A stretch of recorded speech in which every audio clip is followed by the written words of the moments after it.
چا بهلول په هدیره کې ولید. پوښتنه یې ورنه وکړه، دلته څه کوې؟ بهلول وویل، له داسې خلکو سره ډېره یم چې که ورنږدې شم ځوروي مې نه، که ترې لرې شم غیبت مې نه کوي، او که د غفلت په خوب ویده شم د حال په ژبه مې بیدار ساتي.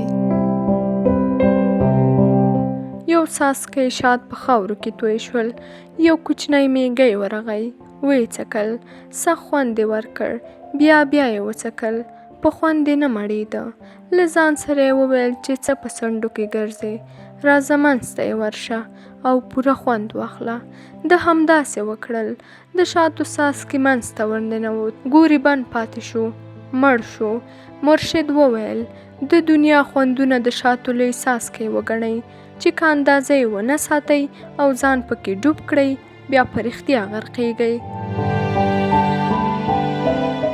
د ځنګل کتاب په یو بل حکایت کې راځي، ژمی ډېر سوړ راغی، هر لور ته واورې پرتې وې او کاغۍ خپلو بچو ته خواړه نه لرل، نو د بدن غوښه یې پرې کوله، په دوی به یې خوړله.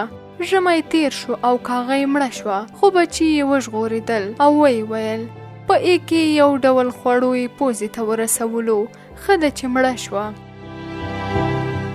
چینی مرشد هی اکوجو به آن په 80 کلنۍ کې له خپلو مریدانو سره کار کاوه. د بڼ په خدمت به بوخ و، ځمکه یې پاکوله او د ونو د وچو څانګو په غوڅولو کې به یې برخه اخیسته. مریدان یې ورته خواشیني وو چې دی په تیر عمر دومره سخت کار کوي، خو په دې پوهېدل چې که د کار د نه کولو ورته ووایي نه یې مني، نو د ده د کار وسایل یې پټ کړل. مرشد په هغه ورځ ډوډۍ ونه خوړه، په سبا یې هم څکه ونه کړه. مریدانو فکر وکړ چې د وسایلو ورکي خپه کړی دی او ډوډۍ ته یې زړه نه کېږي، نو وسایل یې راوړل. مرشد ته چې وسایل په ګوتو ورغلل، ډوډۍ یې وخوړه او کار یې شروع کړ. په هغه ماښام یې مریدان ته وویل، هره ورځ چې ډوډۍ پکې خورې، کار هم پکې کوه.